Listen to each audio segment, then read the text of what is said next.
Hello everyone, welcome to our board. आज की जो ये वीडियो है, इस सीरीज़ को मैं एक नए सीरीज़ स्टार्ट करने वाला हूँ। तो बेसिकली इस सीरीज़ का मोटिव क्या है, जैसे कि कभी भी आप किसी भी एग्ज़ाम के लिए प्रिपरेशन करते हैं तो आप जैसे आपने स्टार्ट किया हिस्ट्री पढ़ना, आपने सारे हिस्ट्री की थ्योरी पढ़ ली, फिर उसके आपके क्वेश्चंस लगाए, आपने 100 क्वेश्चंस लगाए और आपको लगभग सब आ गए। तो आपको क्या लगता है कि हाँ मेरी तो प्रिपरेशन बहुत अच्छी चल रही है ये वो, लेकिन फिर इसके बाद अब ज्योग्राफी पढ़ेंगे तो आप हिस्ट्री भूल जाएंगे, और फिर पॉलिटी पढ़ेंगे। ऐसे बहुत सारे सब्जेक्ट हैं तो आप आगे पढ़ते जाएंगे और पुराना भूलते जाएंगे।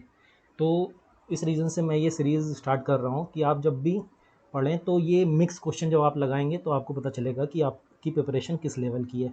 तो इस सीरीज़ में क्या होने वाला है कि मैं 1000 क्वेश्चंस रखूँगा, जीके के मिक्स्ड रहेंगे। तो उसका ये पहला पार्ट है। तो चलिए स्टार्ट करते हैं। हाँ, तो यहाँ फर्स्ट क्वेश्चन है हमारा, the social system of Harappan was. तो सोशल सिस्टम हरप्पन का कैसा हुआ करता था? तो इसका आंसर है फेयरली इगैलिटेरियन। अब हम यहाँ पर इगैलिटेरियन का मतलब समझ लेते हैं। इगैलिटेरियन का मतलब होता है जो कि इक्वालिटी के प्रिंसिपल पे वर्क करते हो, उन्हें इगैलिटेरियन कहते हैं। Equality of everybody. जैसे कि ऐसी सोसाइटी जहाँ पे किसी भी चीज़ का डिस्क्रिमिनेशन नहीं है, ना ही कलर का डिस्क्रिमिनेशन है, कास्ट का भी डिस्क्रिमिनेशन नहीं है, किसी भी चीज़ का डिस्क्रिमिनेशन वहाँ पर नहीं होता है। ऐसे सोसाइटी को हम क्या कहते हैं? Egalitarian society. तो हड़प्पन जो सोसाइटी थी, वहाँ का सोशल सिस्टम था वो इगैलिटेरियन था। अब हड़प्पन आया यहाँ पे, तो मैं हड़प्पन सिविलाइजेशन के बारे में कुछ इंपॉर्टेंट चीज़ें बता देता हूँ आपको, जो कि बहुत ही इंपॉर्टेंट है, काफ़ी एग्ज़ाम्स में पूछा जाता है कि ये हड़प्पन साइट को डिस्कवर किसने किया था। तो हड़प्पन साइट को डिस्कवर करने वाले का नाम था दया राम सहानी। और इससे ये भी इम्पोर्टेंट है कि ये किस ईयर में डिस्कवर किया था उन्होंने। तो ये ईयर है 1920। फिर इसके बाद जैसे ये हड़प्पन साइट कहाँ पर है इंडिया में? ये इंडिया है जैसे, तो इसका जो ये गुजरात वाला पार्ट है, इसका ये एरिया को हम कहते हैं gulf of Kutch. Gulf of Kutch, ये जो भी पूरा एरिया आता है ये हमारा पहले हड़प्पन सिविलाइजेशन के पार्ट में आता था। और इसका बेसिकली मेन जो पार्ट है हड़प्पन सिविलाइजेशन का, वो पाकिस्तान में अब आता है। लेकिन जो इंडिया में पार्ट था उसको गुजरात में दो एरिया थे। एक दैमाबाद एरिया है जो कि अब अहमदाबाद में आता है, और एक धोलावीरा। और एक और क्वेश्चन इससे बनता है, क्वेश्चन नहीं एक तरह से एक फैक्ट है, आप जान लीजिए। जो 3 मोस्ट इंपॉर्टेंट एंशियंट सिविलाइजेशन है वो कौन कौन सी हैं? तो पहली है वो चाइनीज़ सिविलाइजेशन, जो सबसे एंशिएंट सिविलाइजेशन है। और सेकंड है हमारी मेसोपोटामियन सिविलाइजेशन। अब ये मेसोपोटामियन सिविलाइजेशन कहाँ है? मेनली जो ये मिडिल ईस्टर्न पार्ट है, इराक, ईरान, यहाँ की जो सिविलाइजेशन थी इसको मेसोपोटामियन सिविलाइजेशन बोलते हैं। ये सबसे ज़्यादा ही डेवलप्ड जो थी सिविलाइजेशन थी। और जो हमारी थर्ड सिविलाइजेशन हो गई वो अपनी यही हड़प्पा सिविलाइजेशन, जो साउथ ईस्ट एशिया में पूरा फैली हुई थी। और इसका दूसरा नाम जो इंडस वैली सिविलाइजेशन भी आप जानते होंगे, इंडस वैली सिविलाइजेशन। ठीक है, तो यहाँ हमारा पहला क्वेश्चन हो गया। अब सेकंड क्वेश्चन पे आगे बढ़ते हैं। The anti defection law was enacted as early as 1979 in. तो इसका आंसर होगा वेस्ट बंगाल। अब देखिए मैं इसके बारे में आपको बताता हूँ कि जैसे पहली बार जो एंटी डिफेक्शन लॉ था वो 1979 में स्टेट लेवल पे, स्टेट ने ये लॉ पास किया था, वेस्ट बंगाल ने। और ये सेंटर में कब आया था ये जानना बहुत इंपॉर्टेंट है, क्योंकि बेसिकली यही क्वेश्चन मोस्टली पूछा जाता है। तो सेंटर में ये 1985 में लाया गया था। मार्च में 1985 में इसे पास किया गया था राजीव गांधी की गवर्नमेंट से।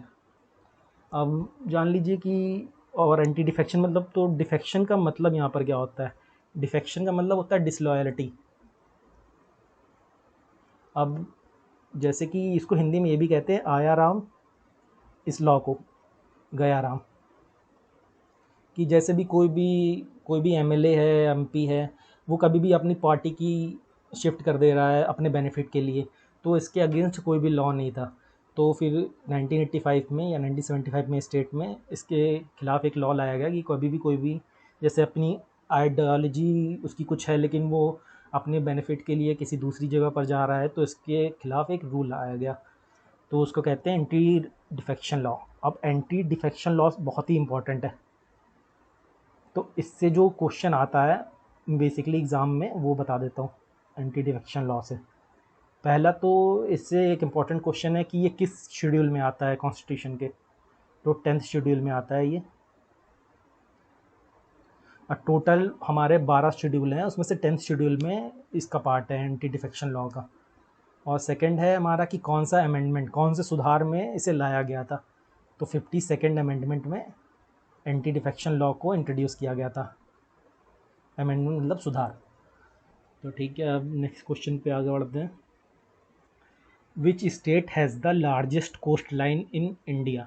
तो कोस्ट लाइन का पहले तो मतलब होता है तट रेखा, कि कौन सा ऐसा स्टेट है जिसकी सबसे ज़्यादा लॉन्गेस्ट या लार्जेस्ट तट रेखा है, कोस्ट लाइन है। तो इसका आंसर होगा गुजरात। गुजरात जो स्टेट है उसका सबसे ज़्यादा लार्जेस्ट कोस्ट लाइन है। अब यहाँ पर आप ये भी जान लीजिए कि जो सबसे पहले पे है गुजरात है, और सेकंड लार्जेस्ट है वो आंध्र प्रदेश है, और थर्ड जो है तमिलनाडु है, फोर्थ है महाराष्ट्र, और फिफ्थ है हमारा केरला। देखिए आपकी स्ट्रेटजी पे डिपेंड करता है कि आप कैसे पढ़ रहे हैं, इस पे बहुत ही ज़्यादा डिपेंड करेगा कि आपका सिलेक्शन हो रहा है कि नहीं हो रहा है। जैसे कि आपने अभी ये क्वेश्चन पढ़ा और आपने केवल इतना पढ़ लिया कि गुजरात ही इसका कोस्ट लाइन जो है इसका आंसर है, और आपने बाकी चीज़ें नहीं पढ़ी, तो ज़रूरी नहीं है कि यही है। सेकंड लार्जेस्ट भी पूछा जा सकता है। अब ये भी पूछा जा सकता है कि स्मॉलेस्ट कोस्ट लाइन कौन सा है, तो स्मॉलेस्ट कोस्ट लाइन जो हमारा होता है किस स्टेट का है, गोवा का। और जैसे कि ये भी क्वेश्चन बनता है कभी कभी, इंपॉर्टेंट है कि कौन सा यूनियन टेरिटरी है जिसकी लार्जेस्ट कोस्ट लाइन है, तो उसका आंसर होगा अंडमान एंड निकोबार। तो देखिए ऐसे आपको पढ़ना है कि आपको, अब जैसे लार्जेस्ट कोस्ट लाइन आया है तो लार्जेस्ट में तो बेसिकली ये स्टैटिक फैक्ट्स हैं, तो इसमें आपको लार्जेस्ट आया तो उसका स्मॉलेस्ट भी एक बार देख लीजिए आप। अब स्टेट का है तो यूनियन टेरिटरी का भी देख लीजिए। तो ऐसे करके क्या होगा कि आपको फैक्ट्स जल्दी याद होंगे और एक साथ कई सारे फैक्ट याद हो जाएंगे। चलिए अब नेक्स्ट क्वेश्चन पे मूव करते हैं। Name the founder of the famous Vikramshila university for the Buddhist. तो पहले तो ये जान लेते हैं कि विक्रमशिला यूनिवर्सिटी है कहाँ पे, कहाँ पर थी। विक्रमशिला यूनिवर्सिटी हमारी बिहार में थी। अब इसको किसने फाउंड किया था, तो इसका आंसर है धर्मपाल। अब ये धर्मपाल कौन थे, धर्मपाल हमारे एक पाला डायनेस्टी हुआ करती थी एंशियंट इंडिया में 8th to 9th सेंचुरी के करीब। इसी के दौरान इन्होंने ये बुद्धिस्ट जो यूनिवर्सिटी है विक्रमशिला यूनिवर्सिटी, इसका फाउंडेशन किया था। अब इससे बहुत इंपॉर्टेंट एक क्वेश्चन आता है कि पाला डायनेस्टी के फाउंडर कौन थे। तो पाला डायनेस्टी के फाउंडर ये ऑप्शन में ही आपको दिया हुआ है इसका आंसर, गोपाला जी जो थे वो हमारे फाउंडर थे पाला डायनेस्टी के। अब इससे और भी एक इम्पॉर्टेंट क्वेश्चन बनता है, आपको बता देता हूँ मैं कि विक्रमशिला यूनिवर्सिटी था उसका डिमोलिश, उसको तोड़ा किसने था, तो उसका आंसर है बख्तियार खिलजी। जो बख्तियार खिलजी थे ये मिलिट्री चीफ थे। मिलिट्री चीफ थे किसके, आप जानते होंगे, इनका नाम सुना होगा, मोहम्मद गौरी। इसके ये मिलिट्री चीफ हुआ करते थे। अब चलिए नेक्स्ट क्वेश्चन पे आगे बढ़ते हैं। Which planet is known as mercury star, oh sorry morning star. कौन से प्लैनेट को मॉर्निंग स्टार भी बोलते हैं, तो इसका आंसर होगा वीनस। अब जैसे कि हमारा प्लानिटरी सिस्टम होता है सन, ये पहली इसकी वो दूसरा प्लैनेट, यहाँ मरकरी होता है, यहाँ वीनस होता है।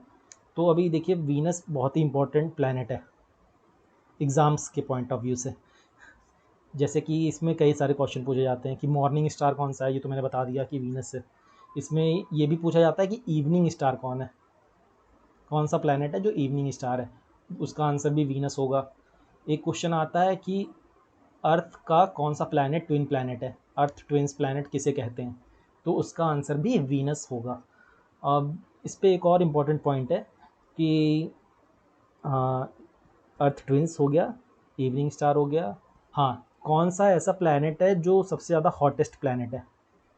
तो इसमें बेसिकली जो जिन्होंने पढ़ा नहीं होता है वो ये क्वेश्चन गलत कर देते हैं। उन्हें क्या लगता है कि सन के पास सबसे ज़्यादा मार्स है हमारा, मरकरी सॉरी, मरकरी हमारा सबसे अर्थ के पास होता है, तो सबसे हॉटेस्ट भी यही होता होगा, लेकिन नहीं, ऐसा नहीं होता है। सबसे हॉटेस्ट प्लैनेट हमारा, इसका आंसर भी वीनस होगा। अब ऐसा क्यों होता है? क्योंकि वीनस की जो एटमॉस्फेयर है उसमें CO2 सबसे ज़्यादा होती है। तो ये क्या करती है, जो भी सन से हमारी रेडिएशन हीट आई होती है उसको एब्जॉर्ब कर लेती है और इसको ट्रैप कर लेती है, रोक लेती है, इसको वापस नहीं जाने देती। तो इसकी वजह से क्या होता है, इसकी एटमॉस्फेयर का टेम्परेचर बहुत ज़्यादा ही हीट कर जाता है। तो इसलिए ये हॉटेस्ट हमारा प्लैनेट होता है। चलिए नेक्स्ट क्वेश्चन पे बढ़ते हैं। Jaundice is a symptom of disease of. Jaundice कौन से डिजीज़ में कौन कौन सा ऐसा ऑर्गन है जो जिसमें दिक्कत आती है जिससे जॉन्डिस हमें होता है? तो पहले तो जान लीजिए, जॉन्डिस हमें हिंदी में पीलिया कहते हैं इसे, पीलिया। इसका दूसरा नाम आप हेपेटाइटिस भी बोलते हैं, हेपेटाइटिस। ठीक है। अब हेपेटाइटिस भी दो तरह के होते हैं, hepatitis A, hepatitis B. Hepatitis B का कोई इलाज नहीं होता। तो ये हो गया। और हाँ, जॉन्डिस एक हमारा वायरल डिजीज़ है, एक हमारे वायरस की वजह से होता है, इसलिए ये वायरल डिजीज़ है। अब यहाँ पर लीवर आया तो मैं लीवर के बारे में भी आपको कुछ इंपॉर्टेंट पॉइंट बता देता हूँ कि लीवर से रिलेटेड ये क्वेश्चन आता है कि लीवर, एक तो लीवर कौन सी ग्लैंड होती है? लीवर एक एंडोक्राइन ग्लैंड होती है, ठीक है। और एंडोक्राइन ग्लैंड, ये भी क्वेश्चन आता है कि सबसे बड़ी ग्लैंड कौन सी होती है, एंडोक्राइन ग्लैंड। तो उसका आंसर भी लीवर होगा। सेकंड लार्जेस्ट सबसे बड़ी एंडोक्राइन ग्लैंड कौन सी होती है? तो उसका आंसर पेनक्रियाज होगा।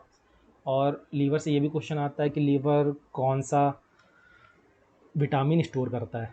तो उसका आंसर होगा vitamin A. Liver vitamin A अपने अंदर स्टोर करता है, ठीक है। चलिए नेक्स्ट क्वेश्चन पे बढ़ते हैं। Onam is one of the most important festival of. Onam कौन से स्टेट का सबसे इम्पॉर्टेंट फेस्टिवल है? तो ओनम केरला का सबसे इम्पॉर्टेंट फेस्टिवल होता है। अब ओनम फेस्टिवल में हम किसकी पूजा करते हैं, ये क्वेश्चन भी आता है। तो ओनम में हम महाबली की पूजा करते हैं, ठीक है। और ओनम कब मनाया जाता है, केरला में ओनम कब मनाया जाता है? तो इसका ये आंसर है कि जब भी उनका हार्वेस्टिंग फेस्टिवल होता है, जब भी फसल लगाई जाती है और उसकी कटाई होती है, तो उसकी खुशी में ये फेस्टिवल मनाया जाता है, ठीक है। तो ये एग्रीकल्चर से रिलेटेड है कि ओनम जो केरला का फेस्टिवल है वो एक हार्वेस्टिंग फेस्टिवल होता है। अब देखिए, अब जैसे आपको यहाँ पर कई सारे ऑप्शन दिख रहे हैं अलग अलग, इसका आंसर तो केरला है, लेकिन आपको एक बार जब ऐसे क्वेश्चन आया है सामने तो आपको इसके भी आंसर एक तरह से पता कर लेने चाहिए कि महाराष्ट्र का कौन सा होता है, कर्नाटक का कौन सा होता है, गुजरात का कौन सा होता है। देखिए, जैसे मैं महाराष्ट्र का आपको बता देता हूँ। महाराष्ट्र का होता है आपको गणपति विसर्जन, आपने इसको सुना होगा। और जैसे आप फेस्टिवल देख रहे हैं तो स्टैटिक फैक्ट्स में बहुत सारी चीज़ें आती हैं, जैसे फोक डांस सबसे इम्पोर्टेंट है, तो होता है फोक डांस की पूछा जाता है इस स्टेट का फोक डांस कौन सा है, और इस स्टेट फेस्टिवल तो हो ही गया। और तो इसका फोक डांस है लावनी, महाराष्ट्र का। और मैं आपको बताता हूँ, ये जो कर्नाटक है इसका जो मोस्ट इम्पॉर्टेंट फेस्टिवल होता है वो होता है हम्पी फेस्टिवल। अब हम्पी एक बहुत ही इम्पॉर्टेंट कल्चरल हेरिटेज साइट है हमारी, UNESCO certified UNESCO cultural site है। बहुत ही इंपॉर्टेंट क्वेश्चन है कि ये बहुत इंपॉर्टेंट है और ये कई बार एग्जाम में पूछा जा चुका है कि ये हम्पी जो यूनेस्को कल्चरल हेरिटेज साइट है वो कौन से स्टेट में है? तो उसका आंसर होगा कर्नाटक, ठीक है। नेक्स्ट क्वेश्चन पे आते हैं कि विच of the following country will be the host of FIFA world cup 2022। देखिए, फीफा एक हमारी ऑथराइज्ड बॉडी है जो हमारा फुटबॉल गेम को सारे रेगुलेट करती है, उसके सारे रूल्स बनाती है। तो फीफा वर्ल्ड कप जो 2022 है, पहली बात तो ये कतर में होने वाला है। कतर एक मिडिल ईस्टर्न कंट्री है, मिडिल ईस्ट में ये कंट्री है हमारी, कतर। अब ये इंपॉर्टेंट क्वेश्चन है कि फ़ीफ़ा का हेडक्वार्टर कहाँ है? तो फीफा का हेडक्वार्टर हमारा है ज्यूरिक में, ज्यूरिख हमारा स्विट्ज़रलैंड में। तो ये बहुत इंपॉर्टेंट है कि फीफा का हेडक्वार्टर का है। इससे रिलेटेड ये भी है कि बीसीसीआई का हेडक्वार्टर का है। तो लोगों को क्या लगता है कि इंडिया में होगा या तो इंग्लैंड में होगा, क्योंकि ये क्रिकेट की बड़ी कंट्रीज़ हैं, पर ऐसा नहीं है। बीसीसीआई का जो हेडक्वार्टर है वो दुबई में है। अब देखिए, एक ऑप्शन आपको यहाँ पर सी दिख रहा होगा, USO Mexico, US Mexico and Canada. तो 2022 वर्ल्ड कप जो है ये यहाँ पर होने वाला है, और 2026 का भी वेन्यू डिसाइड हो चुका है। वो ये तीनों कंट्री में मिला के ये 2026 का वर्ल्ड कप होगा। और ये जो फीफा वर्ल्ड कप है ये हर 4 ईयर के डिफरेंस पे होते हैं। जैसे पिछला 2018 में हुआ था, 2022 में होगा, ठीक है, फिर उसका 2026 में होगा। तो 2022 कहाँ पर होने वाला है? उसका आंसर है कतर। चलिए नेक्स्ट क्वेश्चन पे बढ़ते हैं। Rutherford model of an atom does not describe the. तो इनमें से कौन सी प्रॉपर्टी ऐसी है जो रदरफोर्ड मॉडल डिस्क्राइब नहीं करती है? तो इसका आंसर होगा answer C, stability of an atom. Stability of an atom Rutherford model नहीं बताता है। अब अगर नहीं बताता है तो कौन बताता है? स्टेबिलिटी ऑफ एन एटम बताता है पॉली एक्सक्लूजन प्रिंसिपल, पॉली का नियम, एक्सक्लूजन प्रिंसिपल। ठीक है, ये आपको स्टेबिलिटी ऑफ एन एटम के बारे में बताता है। ठीक है, नेक्स्ट क्वेश्चन पे आते हैं। Which writs is said to be the guarantor of Indian freedom. तो पहले बात तो ये क्वेश्चन से हम समझते हैं कि रिट्स रिट्स होते क्या है। रिट्स जैसे कि हमारा एक आर्टिकल है, आर्टिकल 32 इंडियन कॉन्स्टिट्यूशन का, आर्टिकल 32, इसको कहते हैं राइट टू कॉन्स्टिट्यूशन रेमेडीज़। इससे बहुत ही एक इम्पॉर्टेंट पॉइंट है कि कौन से आर्टिकल को सरदार doctor Vallabh Bhai Patel heart and soul of India मानते थे, कौन से आर्टिकल को heart and soul of Indian constitution माना जाता था उनके अकॉर्डिंग। तो वो आर्टिकल 32 ही था। अब इसके अकॉर्ड आर्टिकल 32 जो है वो हमारे आर्टिकल 32 में कई सारे प्रोविजंस हैं, उसमें से वो प्रोविज़न है रिट्स का। अब रिट्स का क्या मतलब होता है? रिट्स का मतलब होता है आदेश देना।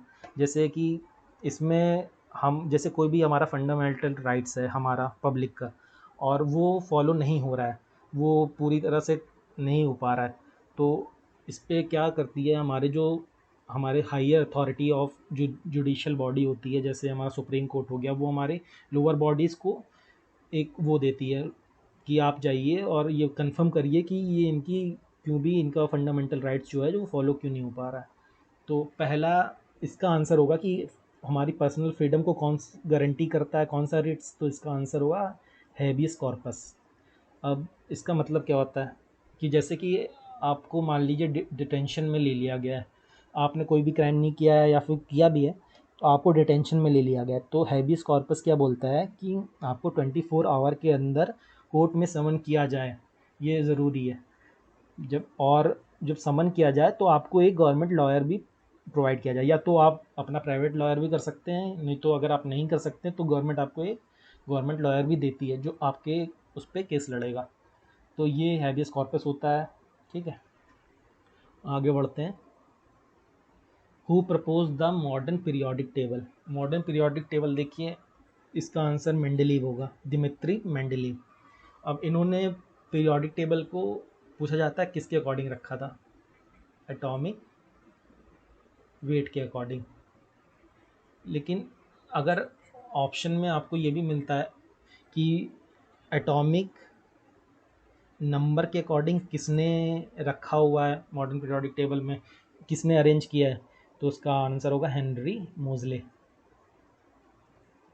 अब इनकी पीरियोडिक टेबल में एक कमी थी जो पूछी जाती है कि इनकी पीरियोडिक टेबल में क्या कमी थी, तो उसका आंसर है कि इन्होंने जो भी मतलब फ्यूचर में जितने भी डिस्कवर होने वाले एटम हैं, एलिमेंट हैं, उसके लिए इन्होंने कोई भी स्पेस नहीं छोड़ा था। ठीक है, चलो नेक्स्ट क्वेश्चन पे आगे बढ़ते हैं। विच gland in human body is properly called Adam's apple. अब एडम्स एप्पल कैसे कहते हैं? तो ये हमारे गले में एक ग्लैंड होती है, थायराइड ग्लैंड, इसे आप एडम्स एप्पल भी कहा जाता है। ठीक है, नेक्स्ट क्वेश्चन में आगे बढ़ते हैं। Time taken by sunlight to reach earth is, तो इसका आंसर होगा 8 मिनट 20 सेकेंड। अब देखिए ये कंफर्म यही आंसर नहीं है, ये अप्रॉक्स आंसर है। 8 मिनट 90 सेकेंड भी अगर ऑप्शन में मिल जाता है आपको, या 8 मिनट 16 सेकेंड मिल जाता है, या 8 मिनट 22 सेकेंड मिल जाता है, तो भी वो सही होगा। मतलब अप्रॉक्स इसका आंसर होता है 8 मिनट 20 सेकेंड। अब देखिए जैसे कि जब मैं प्रिपरेशन कर रहा था तो एक ऐसे ही आंसर, एक मॉक टेस्ट मैंने दिया था, तो उसमें ऐसे क्वेश्चन आया हुआ था, सेम क्वेश्चन था कि time taken by sunlight to reach earth is, तो उसका भी आंसर दिया हुआ था ऐसे 500 सेकेंड, वो उसका आंसर था। लेकिन कई मेरे दोस्तों ने वो आंसर छोड़ दिया था। अब देखिए आपको ये कॉमन सेंस तो इतना लगाना पड़ेगा कि 8 मिनट 20 सेकेंड भी 500 सेकेंड होते हैं, तो इतना तो आपको पता होना चाहिए। तो अगर आपको सेकेंड में भी मिलता है तो आप उसको कन्वर्ट कर लीजिएगा, ठीक है। तो अगला क्वेश्चन है question 14, which company is the parent company of Google, Google की पेरेंट कंपनी कौन सी है, तो इसका आंसर है अल्फ़ाबेट इनकॉर्पोरेशन। अल्फ़ाबेट इनकॉर्पोरेशन जो है वो गूगल की पेरेंट कंपनी है। अब इसका हेडक्वार्टर कहाँ पे है, इसका हेडक्वार्टर कैलिफोर्निया में है, कैलिफोर्निया अमेरिका में है। और ये इंपॉर्टेंट क्वेश्चन है कि गूगल एंड अल्फ़ाबेट के सीईओ कौन है, तो दोनों के सीईओ हमारे सुंदर पिचाई जी हैं, हमारे इंडियन जो है सुंदर पिचाई, वही दोनों कंपनी गूगल और उसकी पेरेंट कंपनी अल्फ़ाबेट इनकॉर्पोरेशन के सीईओ हैं। चलिए नेक्स्ट क्वेश्चन पे आगे बढ़ते हैं। Which is the largest island on Indian ocean, ठीक है।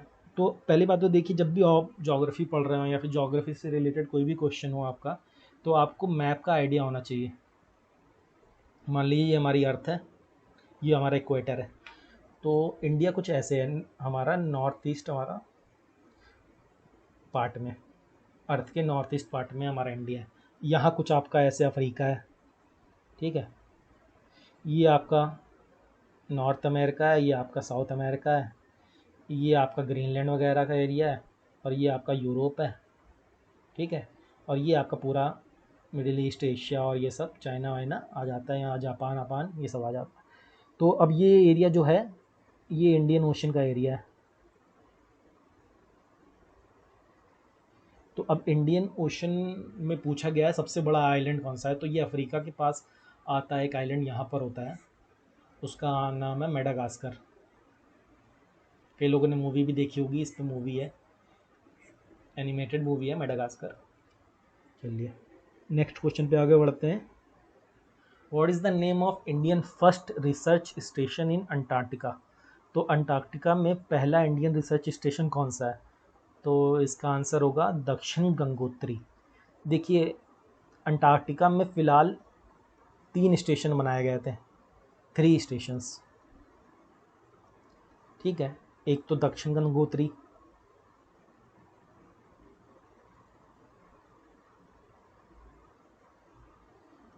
सेकंड हो गया हमारा मैत्री जो भी ऑप्शन में दिया हुआ है, थर्ड हमारा हो गया भारती।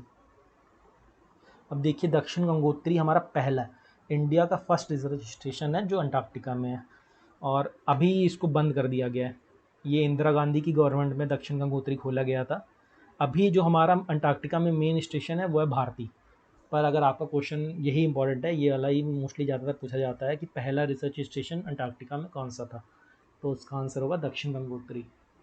अब नेक्स्ट क्वेश्चन पे आते हैं। Tehri hydro power complex is located in which of the following states, तो इसका आंसर होगा उत्तराखंड। उत्तराखंड हमारा में तेहरी हाइड्रो पावर कॉम्प्लेक्स है। अब देखिए इससे भी रिलेटेड जितने इंपॉर्टेंट क्वेश्चन है वो आपको एक बार बता देता हूँ कि जो तेहरी डैम है, ठीक है, वो सेम उत्तराखंड में है। अब ये तेहरी डैम हमारी जो है इंडिया का लॉन्गेस्ट डैम है, सबसे ऊंचा डैम है, और ये किस रिवर पे है, ये भागीरथी रिवर पे है, ठीक है। अब लॉन्गेस्ट पढ़ा है तो लार्जेस्ट भी पढ़ लीजिए कि लार्जेस्ट डैम इंडिया का कौन सा है, तो लार्जेस्ट डैम है हमारा हीराकुंड। ये कहाँ पर है, ये हमारा लार्जेस्ट हीराकुंड डैम है हमारा उड़ीसा में, और इसका पूछा जाता है कि कौन सी रिवर पे है, तो इसका आंसर होगा महानदी। ठीक है, चलिए नेक्स्ट क्वेश्चन पे आगे बढ़ते हैं। विच वॉइसरॉय एबॉलिश्ड द सती प्रथा। अब देखिए सती प्रथा अगर आपको नाम आता है तो सती प्रथा क्या होती थी? सती प्रथा ये होती थी कि जैसे किसी का भी हस्बैंड मर गया है तो उसकी वाइफ को क्या होता था, उसकी बॉडी के साथ चिता पे लेटना पड़ता था। तो इसका पहली बात तो विरोध किसने किया? तो इसका विरोध पहले किया था राजा राम मोहन रॉय। राजा राम मोहन रॉय ने इसको अबॉलिश किया था। अब देखिए इन्होंने तो अबॉलिश किया था, लेकिन उस समय जो वॉइस रॉय थे उन्होंने इसके खिलाफ एक स्ट्रिक्ट लॉ बनाया था कि ऐसा नहीं होना चाहिए। तो वो कौन थे? वो वॉइस रॉय थे विलियम बेंटिक। ठीक है, ये आंसर याद करिएगा, बहुत इंपॉर्टेंट क्वेश्चन है कि विच वॉइस रॉय अबॉलिश द सती प्रथा। तो विलियम बेंटिक। और किसने इनके खिलाफ पहले आवाज़ उठाई थी? वो थी राजा राम मोहन राय। अब राजा राम मोहन राय से भी दो चार इंपॉर्टेंट पॉइंट है, वो भी देख लीजिए कि इन्होंने 1828 में ब्रह्म समाज की स्थापना की थी। ब्रह्म समाज फाउंडेड बाय राजा राम मोहन रॉय इन 1828। और इनको फादर ऑफ इंडियन रेजिडेंस भी कहते हैं, फादर ऑफ इंडियन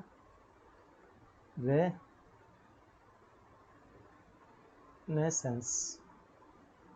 रेनेसेंस को एक तरह से आप कह सकते हैं कि रेनेसेंस का मतलब होता है रीबर्थ। तो भारत का रीबर्थ के जो फादर किसे कहा जाता है? राजा राम मोहन राय को कहा जाता है। चलिए नेक्स्ट क्वेश्चन पे आते हैं। Which from the following river does not originate in Indian territory. देखिए इंडियन टेरिटरी में कौन सी रिवर ओरिजिनेट नहीं होती है? तो इसका आंसर है ब्रह्मपुत्र। ब्रह्मपुत्र कहाँ पे ओरिजिनेट होती है?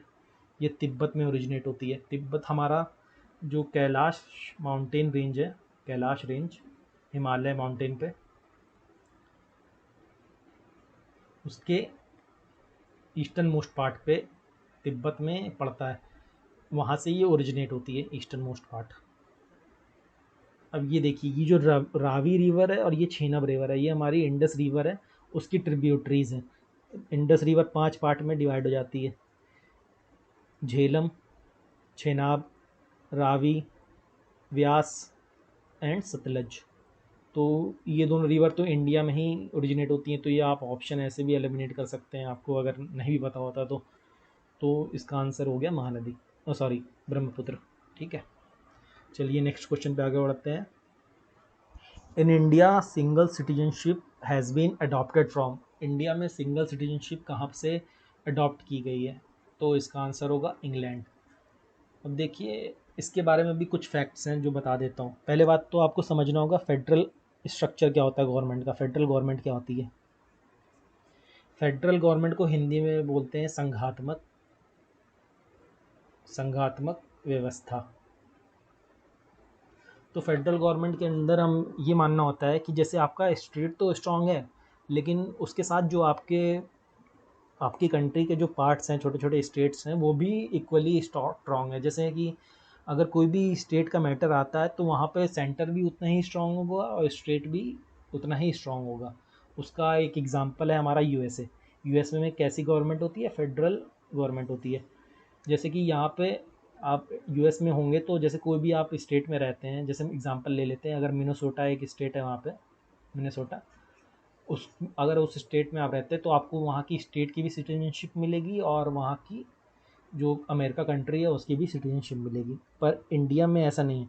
इंडिया में आप एक यूनिटरी सिटीजन है, आप अपनी कंट्री इंडिया के ही सिटीजन हैं, आप स्टेट के सिटीजन्स नहीं होते। यहाँ कोई भी आप किसी भी स्टेट्स में जाके रह सकते हैं, कोई दिक्कत की बात नहीं है।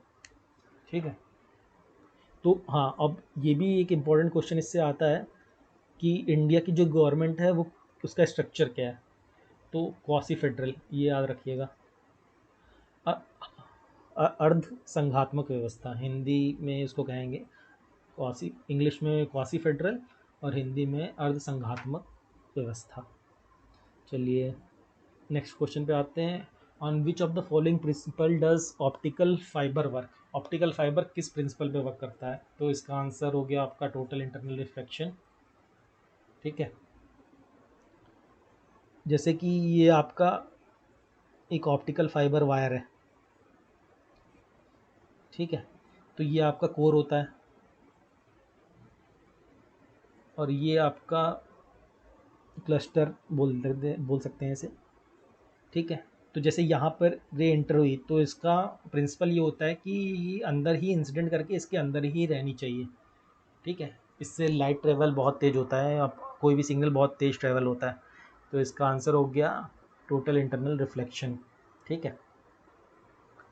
अब इसका प्रिंसिपल ये होता है कि जो भी आपका इंसिडेंट एंगल हो वो क्रिटिकल एंगल से कम होना चाहिए, ठीक है, ज़्यादा होना चाहिए, ठीक है। नेक्स्ट क्वेश्चन पे बढ़ते हैं कि who is the author of main camp. तो उसका आंसर है एडोल्फ हिटलर।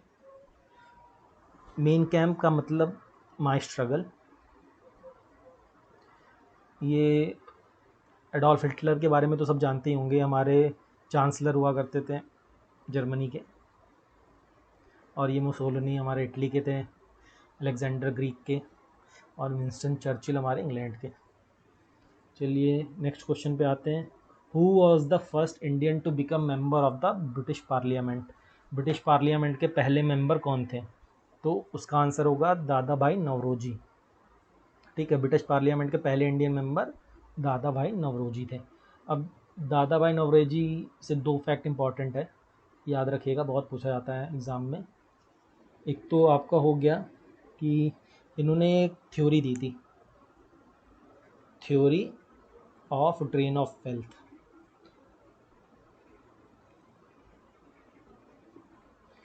तो क्वेश्चन डायरेक्टली पूछा जाता है कि theory of drain of wealth किसने दिया था। तो इसका आंसर होगा दादा भाई नौरोजी। और एक क्वेश्चन ये भी आता है कि grand old man of India किसे कहा जाता है। Who is the grand old man of India. तो इसका आंसर भी दादा भाई नौरोजी होगा। देखिए ऑप्शन में आपको दिख रहा है बदरुद्दीन तैयब। तो बदरुद्दीन तैयब जो हैं वो हमारे फर्स्ट मुस्लिम प्रेसिडेंट थे इंडियन नेशनल कांग्रेस के, ठीक है। नेक्स्ट क्वेश्चन पे आते हैं। Bile is produced by which of the following gland. कौन सी ग्लैंड जो है बाइल प्रोड्यूस करती है। अब बाइल होता क्या है। बाइल बिलोरुबिन का नाम होता है, बिलोरुबिन जूस होता है, ये लीवर प्रोड्यूस करता है। अब इससे एक और चीज़ इंपॉर्टेंट है जो पूछा जाता है कि बाइल स्टोर कहाँ करता है हमारी बॉडी। बाइल लीवर तो प्रोड्यूस करता है लेकिन स्टोर कहाँ होता है। तो स्टोर हमारा गॉल ब्लैडर में होता है। तो बाइल सिक्रीट करता है लीवर और उसको स्टोर करती है हमारी बॉडी गॉल ब्लैडर में, ठीक है। और अब हमारा नेक्स्ट और लास्ट क्वेश्चन है कि लॉन्गेस्ट रेलवे प्लेटफॉर्म इन इंडिया। तो इंडिया का सबसे लॉन्गेस्ट रेलवे प्लेटफॉर्म कौन सा है। इंडिया का क्या ही, ये पूरे वर्ल्ड का ही सबसे लॉन्गेस्ट प्लेटफॉर्म है। तो इसका आंसर होगा गोरखपुर। गोरखपुर यूपी में है। गोरखपुर से हमारे जो एमएलए थे हमारे योगी आदित्यनाथ, जो कि अभी यूपी के चीफ मिनिस्टर हैं। तो ये हमारा 25 क्वेश्चन का फर्स्ट पार्ट था। सेकंड पार्ट मैं जल्दी अपलोड करूँगा। आप प्लीज़ अगर वीडियो को पसंद आया तो लाइक करिए और सब्सक्राइब करिए और शेयर भी कर दीजिएगा। चलिए थैंक यू, बाय बाय।